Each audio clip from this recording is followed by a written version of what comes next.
Hi guys, welcome to another video.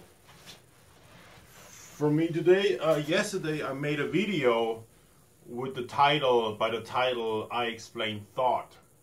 Now I thought today that I'm gonna go deeper into it.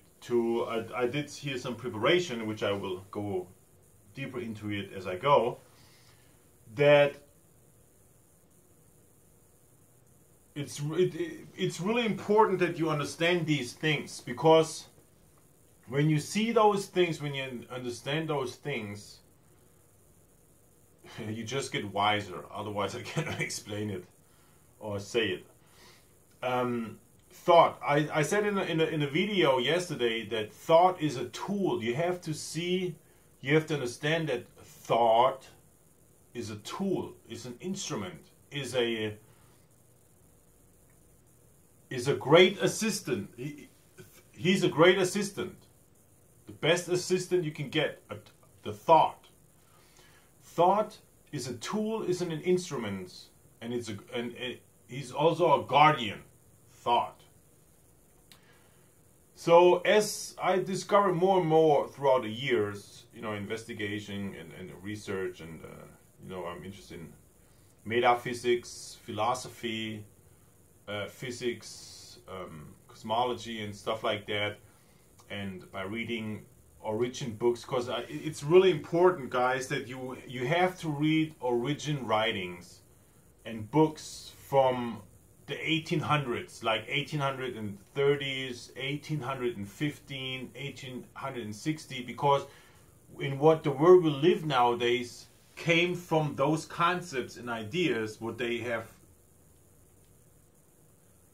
built up on from people from the 1800s and the 1700s. So it's important that you get really sourced to those writings, original concepts and ideas they had back in the days, and from that time built on up nowadays, and that's how we operate nowadays. And it's really important that you really investigate for yourself. Get all resources, read things, investigate. Even if it takes a book to read for you for 4 weeks, do it. Make your own perception out of it, because everything is actually based on 3-4 people. How we live nowadays, how we operate nowadays, is actually based on ideas and concept from 3, 4, 5 people back in the days. They had that concept, that theory, that idea. That's how it works, and everybody should live like that, or everybody should work like that, or So very important that you do your own investigation, research, find things out, why it works, but find out based on your own concepts, on your own theories, right? Your own studies out of it. So I explained thought yesterday by the video I've done yesterday.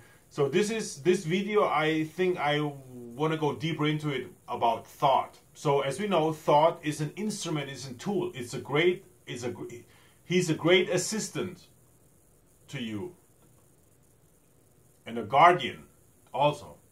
So, but I want to make two definitions in what fields thought operates. I think it's very important to know. And as you see already, we have to really make a differences between in what field thought operates, because I think that thought shouldn't be in a field that doesn't belong in that field, and I go into it closer.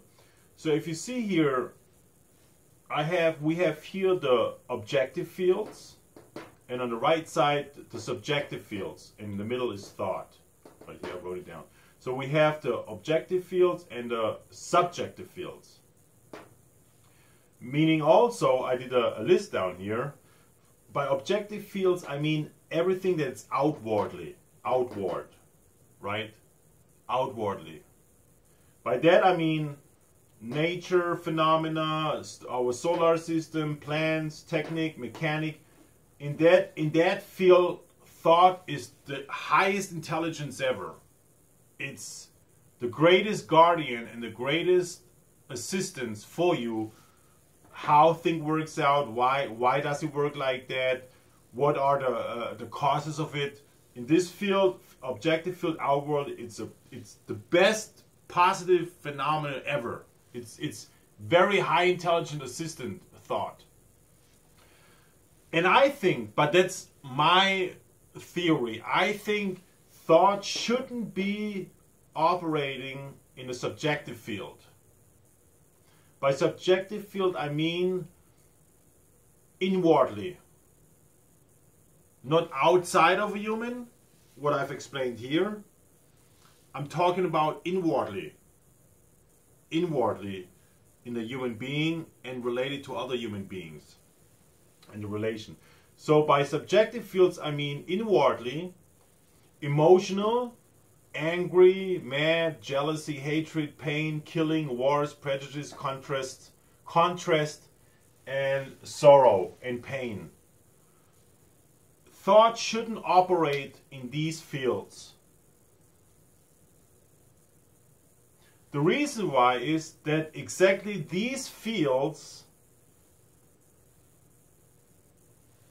attract thought, and it shouldn't be that way. And in my theory, no matter what,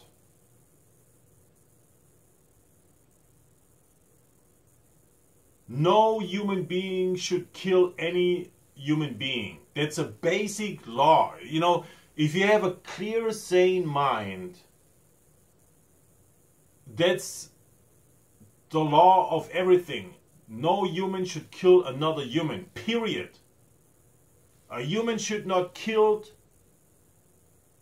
by any circumstances. And by that I mean human being should not kill because of a political, out of a political cause, out of a religiously cause, because these are all subjective elements that manipulates your thought.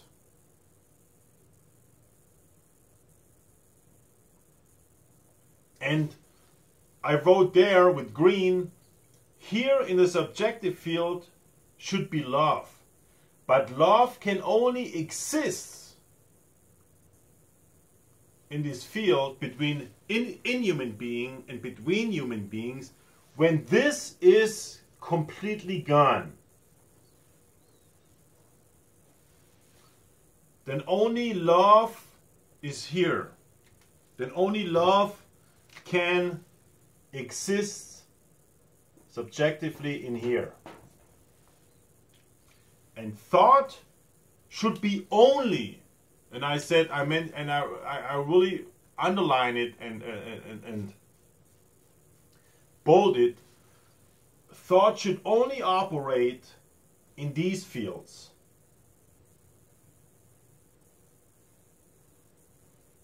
In the objective fields. Let me write here, thought.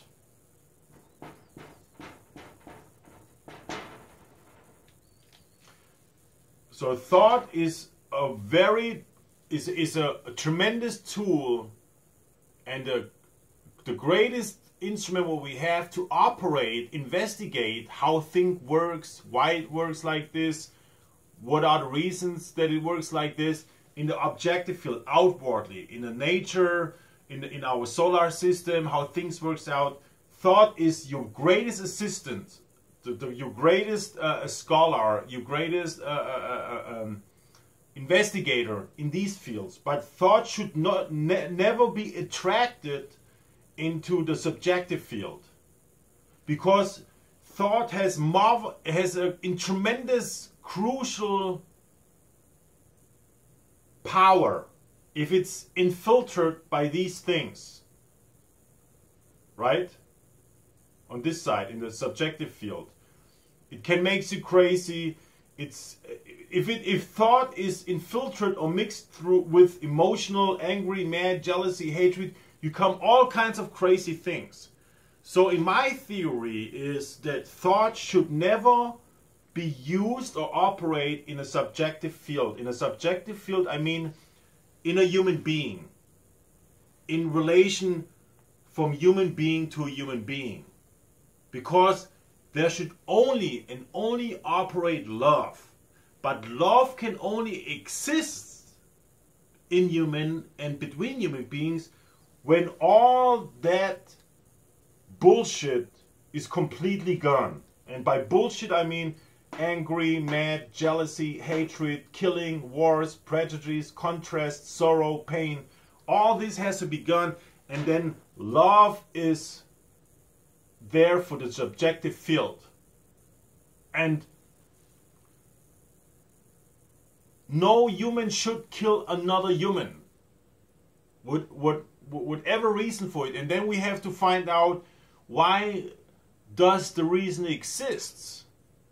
What are the reasons, the cause, why we are emotional, why we are angry, why we are mad, why we are jealousy, why is there hatred, why is there killings, why do we have wars, why we have prejudice, why is there contrast, why we have sorrow, and why do we have pain? This is the cause why love cannot exist. So we have to find out what causes all these effects, right? And love can only exist and operate in the subjective field when these things are wiped out. And thought should only operate outwardly, like in objective fields, like nature phenomena, solar system, how plants work, technique, mechanics, stuff like that. But never interfere thought attracts in a subjective field. That they use subjective ways of options to infiltrate your thought. Because thought is in its purest form, it's clear like water. But if you just drop a little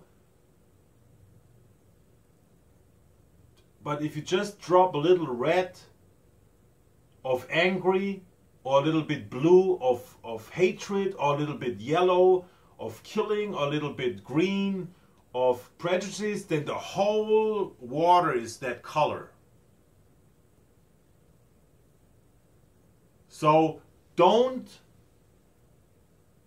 give those colors the opportunity to infiltrate your thought. Yeah, and now I lost my line, but I hope you get it. It's really important that you have to know thought is a tool, is an instrument. It's the greatest assistant. It is a positive thing. It's really a positive thing.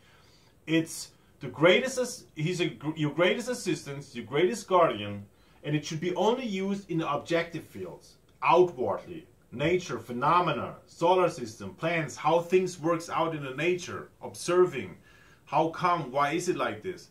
Outwardly. Outwardly, I mean, that has nothing to do with the human at all, in any relation, in any associated thing. Thought should never be operated or infiltrated in the subjective fields, because it can destroy you. It can brings you in all stupid, crazy ideas. Like the example I did with the color.